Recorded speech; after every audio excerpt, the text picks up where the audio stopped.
Well, in that case, an obvious pivot here is the other big name right now, because obviously we've done the whole 100 Thieves thing on the last episode, like they're still figuring out their fucking lineup. The other big team, though, that you didn't mention there in the spots edge, you didn't mention former Envy, now Optic Gaming. Optic. So let's talk about this. Dust, give me your thoughts on Optic, because again, I'll give people a bit of insight. I'll do a little bit of what I did in those videos where I did like, who is this player from CSGO? So I'll give like my perspective, and then Dust can like integrate it into Valorant here. Basically, the player he referenced earlier, Ye, is another player we all know from CSGO. But he was sort of the guy who never got past tier 2, as it were. Like, he was in some NA teams that even went to majors, but like they would never be that relevant in the major, or they'd have like, it'd be like a massive fluke if they got an upset. But the thing was, he was clearly a skilled player. You could actually see this when you watched him in Counter-Strike. But he just seemed like someone to me where it's a bit like, to be fair, when he got to the top, it was only a couple of years he was really competing. So to me, he always lacked for like, he didn't look like in the game he always had like the best decision making or the experience of a top player, because obviously in Counter-Strike, you might be playing against a guy who played for 7 years at the tier 1 when you're in year 1, so it's a bit of a mismatch in terms of raw experience of the game. So I've heard so many good things every time I've ever looked at the Valorant subreddit about this guy. It seems like he pops off like a motherfucker in Valorant. So who is he in Valorant, Dust? Yeah, I mean, he was a guy that emerged on Anbox, a team that never really accomplished too much as a team, but Ye was always a very bright individual player on that team, and they kind of got picked apart slowly over time. I think was their biggest problem. Like a meme of Anbox. Yeah, right. I mean, Android obviously left to go to NRG, then Poach, they dropped, who was their in-game leader, and just slowly but surely that team kind of just got piranha'd, basically. But yeah, Ye emerged as a star of that team, as particularly a Jet player, and very powerful on the Jet. But he also early on showed that he could flex to other roles. Like, I think he played some Sage, he played some other agents here and there when the team needed to, and he was still very effective in those roles as well. And so, yeah, that was the big thing, was like, the big move of last year, maybe the biggest and most successful move in North America, was Ye to Envy, of course now Optic, just because it brought them some additional firepower. When they dropped Mummy, they bring Ye in, and Ye was more of a true star player to go alongside Victor, used to go by Food in CSGO, and kind of like give them a little bit more, right? Because they certainly had great roles, like Finesse, solid in-game leader, Crash, he's one of the best Sovas in North America. It just added that additional star power to the team. And yeah, Ye is definitely a carry level player. He's definitely one of those guys that can make big plays, and he's done it on the international stage as well. He was the guy rivaling Tens, I guess you could say, through a lot of last year, and who was like the best Jet from North America, as we were still waiting for other Jets to kind of emerge, like we're starting to see now throughout the course of this year.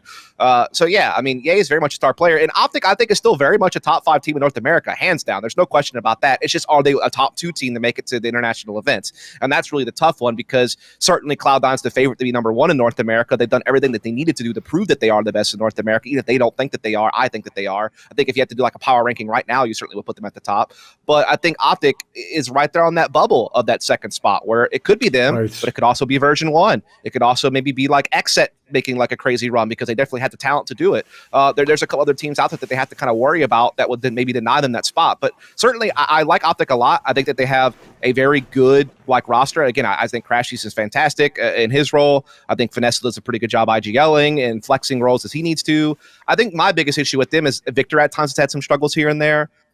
Certainly at the end of last year, he was kind of forgiven because I think he was like really ill when they were playing on LAN or something like that. COVID, and so right? it's like, yeah, he had to like be isolated, I think, like quarantined to like a hotel room or something like that to play. So I kind of just was like hands off about that performance. It's like, right, man, like it's hard for me to really knock on you for that one. Yeah, sure. But this year he still had some hiccups here and there. I just think that maybe his agent diversity isn't as deep as some other flex players, as far as like how his effectiveness drops off between when he plays Agent X versus Agent Y, is something that's still kind of being worked on with him.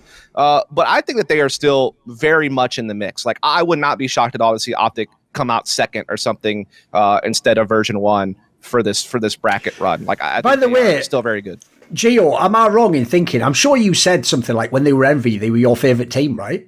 Yeah, so I actually, it's funny hearing Dust say like, oh, I think the Victor's had these hiccups here and there, because in the Sky meta, Victor was easily my favorite player just to watch. Right. Like, I thought that he was a fantastic Sky. I actually am pretty happy with the way that he plays KO. Like, I think that he does a good job of supporting the team, and I find myself getting quite opinionated about like players of this role, because it's the role I find the most interesting, right, which is maybe like a little bit of bias, but I'm a big fan of Victor. But I think the really big thing about Ye, just going back to that original topic of conversation, is the really big thing with Ye right now. Yeah, he's an incredible opper.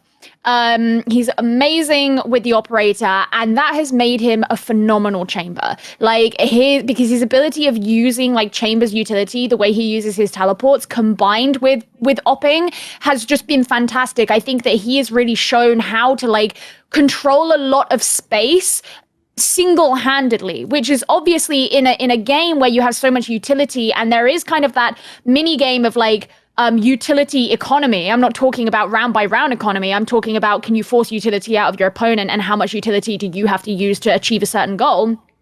Having a chamber who can control so much space just by standing there with a sniper, I think is an incredibly valuable asset to have to use. So not only is he great at engaging, but also on that defensive side, I think he's been really fantastic as a chamber, which has been just hugely valuable to them. Again, obviously FNS, like I am a big fan of. I think that his calling seems to be pretty good. I'm enjoy watching him like play the Sentinel roles. And also, if we're just like looking at these, the games of this recent weekend, which is obviously the first time that we've seen patch 4.04 be played, Marved on Brimstone was a joy to watch, because again, we're looking at a lot of these controller players, like how are they coming through into this new meta? Now, a lot of teams have been opting to play Omen as their preferred controller. We haven't seen quite as much Brim be played, who is the other controller that got a big buff.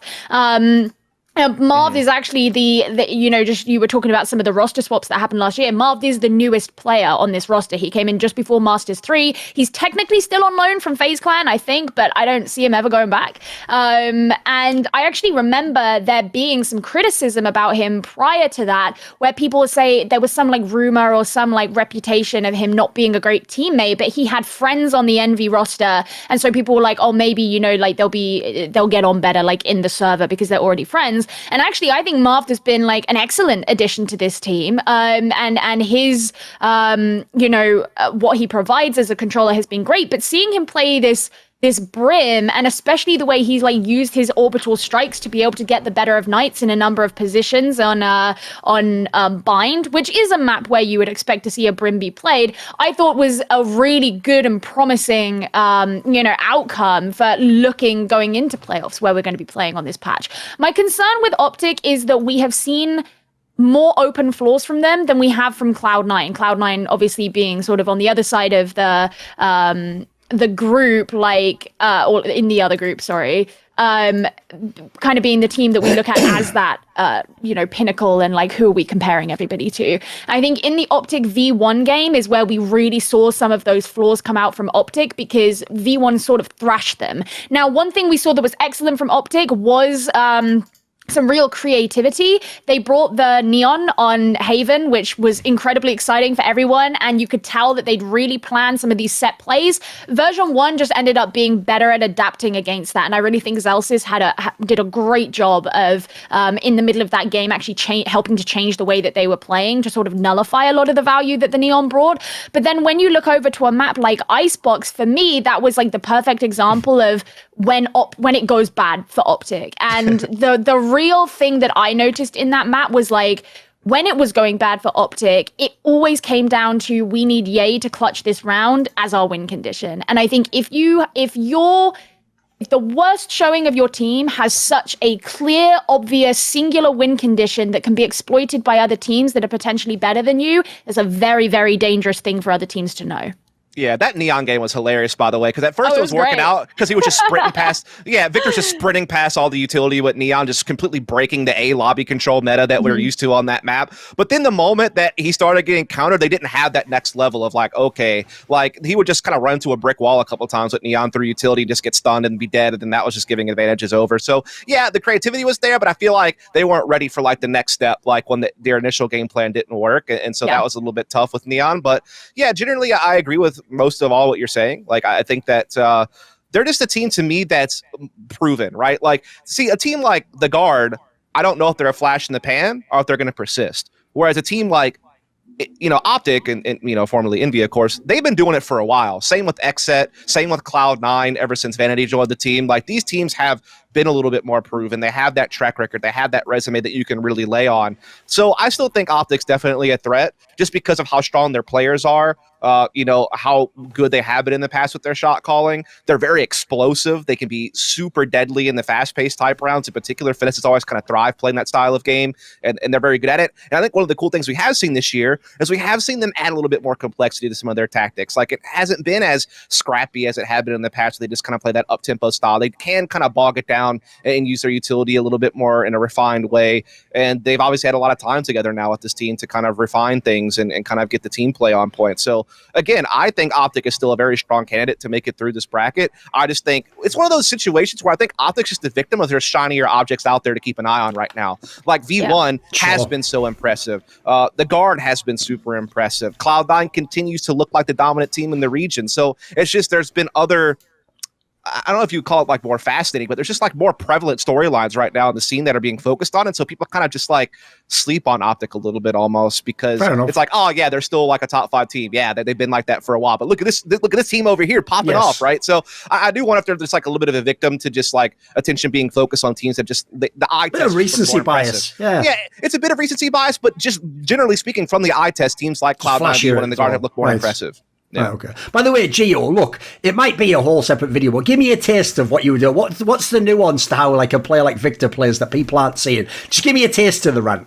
So the thing that I really enjoy about the way that Victor plays is, for me, he is the quintessential example of like the very supportive initiator. And the counter example I always give, and I say this every time, is Ethan on 100 Thieves. Right. If we're looking back at the Sky meta, Ethan was very good at like playing for himself. He almost would play Sky like a duelist. So he would flash for himself and he would play off his utility. Now that's not necessarily a bad thing. It was actually something that Ethan was very good at. But for me, Victor and actually I think Zeppa on Cloud9 is also in this camp, are very, very good at specifically setting up the other people on their team, notably their duelists or whatever, by using their utility to initiate for them. And then obviously, that because they're flex players, they can also hold their own in a mechanical sense, but that's not necessarily their priority when they're using that kind of utility. And I think that as KO has really made it into the meta this stage because, Cloud9 kind of popularized the way to play KO these days.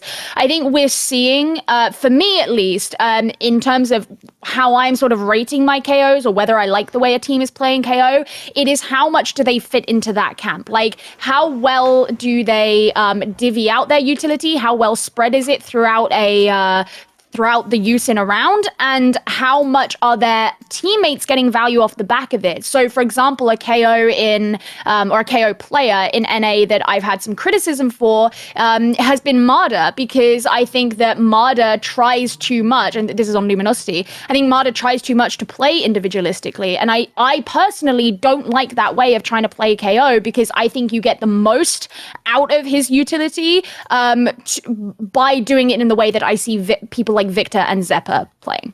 Yeah, Zelsis, I think, would also be in that camp for me. Yeah, just like his pop flash is so powerful to set up other teammates, as well as like obviously, using the knife to kind of get a little bit of info, just to give your entry like a bit more to work with whenever they're going in, and just kind of being there to trade frag as well. I think KO kind of requires like the perfect mixture of aggression and support, because you want to be there to trade frag, because typically you are going to be buddied with your duelist to take map control, but you need to get that utility off initially first to kind of set up that entry before you start to follow up with the trades. And so, like you said, some people are maybe a little bit jumping the gun and trying to be like the entry as KO and not being as supportive as they need to be. They have that aggression that you want, but they don't have like that supportive element that people want. But you're seeing a lot of that from Zeppa and Zelsis in particular. And like you said, Victor definitely can do that as well. And the cooler thing about Cloud9 is that they can kind of rotate that responsibility between Zeppa and Leaf depending on the map, depending on whether they want the Raze or they want the Jet in the duelist slot. So that's another thing that's really allowed Cloud9 to persist in the region. Want to see more cool, funny, interesting clips based on topics from my content? Well, subscribe to this channel then, or, be a pleb and don't.